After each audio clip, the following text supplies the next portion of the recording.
Well, greetings, friend. I hope you're enjoying these. This is chapter 8. He had already killed one repo man. I always try to be courteous and respectful with debtors. I have a handwritten note stuck in my drawer somewhere over here. It says, "Thanks for being such a nice repo man." It was from a couple in Addison, Alabama. I had been down and located the vehicle and made contact with the debtor. They wanted to try to make arrangements to keep the vehicle, so they're going to call the lender. It's on a weekend, so they couldn't call them then, but I told them that's fine, and if they wanted to get it worked out, they could, but if they couldn't, I'd have to come back and pick up the car. They understood. I gave them my phone number, and I left. Well, they weren't able to work anything out, so a couple of days later, they cleaned the car out and called me and said they're going to leave it there at the house. So when I got there to pick the car up, they had left a nice note on the dash, thanking me for being nice. And it don't hurt to be nice when you can. Now, sometimes it'll come back to bite you, but, I found that being nice will get you a long way, and it'll keep you alive. It will definitely help. I had an account on a Ford Explorer in Rainsville, Alabama. I drove to the Given and located the car in the driveway of a nice brick house in the country. I walked up to the car and verified the VIN.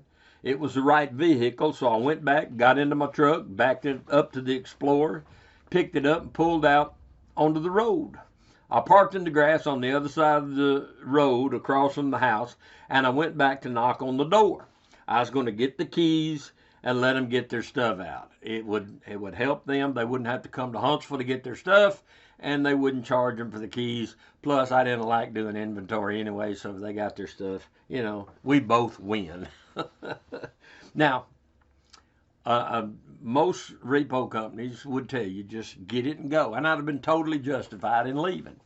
And, that's a hook and book, and that's the best kind of repo. But I guess, I try to be nice, maybe over and beyond, over and above, whatever.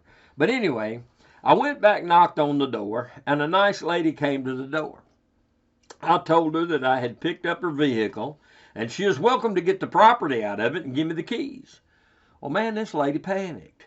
She was more scared than mad. She said there had to have been some mistake. There'd been some mistake, and if her husband caught me there, I was in serious trouble. Now, I wasn't too worried because I'd been repoing long enough. I'd heard everything. I've heard it all. No, she said, he's got a bad temper, and he just got out of prison for killing a repo man. Now, that did get my attention. That was a new one. And so I quickly decided it might be best if I just left. I had already legally taken possession of the vehicle. I just needed to get back in my truck and leave with it. But before I could saturate the place with my absence, hubby drove up. I was standing on the back porch with her, and I soon discovered that she was not lying about his temper. He had one, and it was bad, and he's about to display that temper. When he drove up, he saw his car on the lift across the street. He skidded into the driveway and parked his pickup truck. Jumping out of his pickup truck, he reached over into the pickup bed and began to fumble around through his hunting equipment. He soon produced a real nice compound bow and some really nice, sharp, broadhead-tipped arrows. He nocked an arrow on that nice bow and proceeded to point that in my direction. I think he had an idea to harm Miss Andrews' little boy, and we're not going to let that happen if we can help it.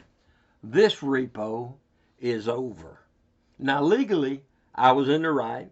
I had the paperwork from the bank authorizing the repossession. On that fine point, I was in the clear. And I could have picked up the vehicle and left, moved it off private property. It was mine. I could have left 10 minutes ago with the vehicle. But here I am trying to be nice and trying to be helpful. Now I find myself staring at the business end of a hunting arrow. I'm facing a dilemma. Legality is one thing. Healthy is a whole nother story. What it boils down to is a choice between being legal or staying healthy.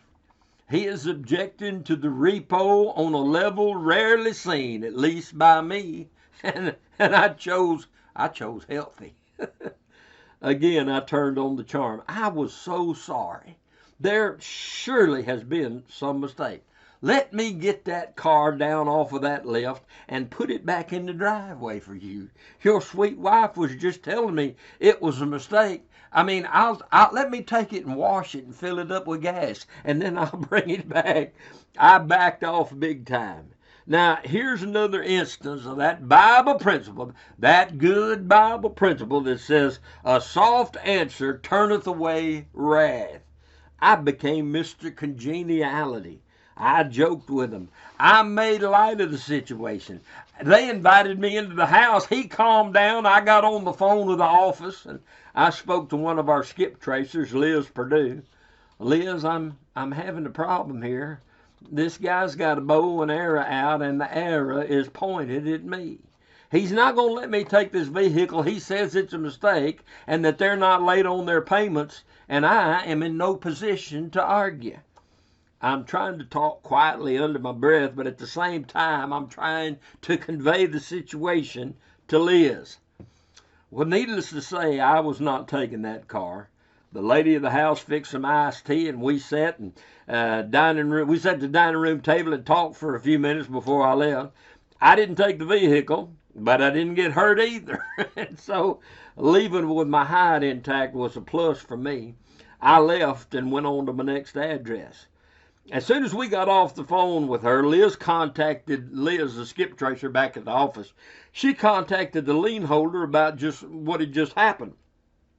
Well, we found out that the lender had indeed made a mistake, and the guy was not late on his payments. No wonder he was upset about me trying to take the car. I think they paid me extra for it, but look, no vehicle is worth getting hurt over.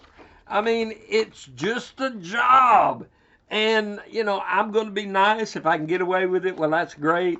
But anyway, I made it out in one piece on that one. Button. Staff!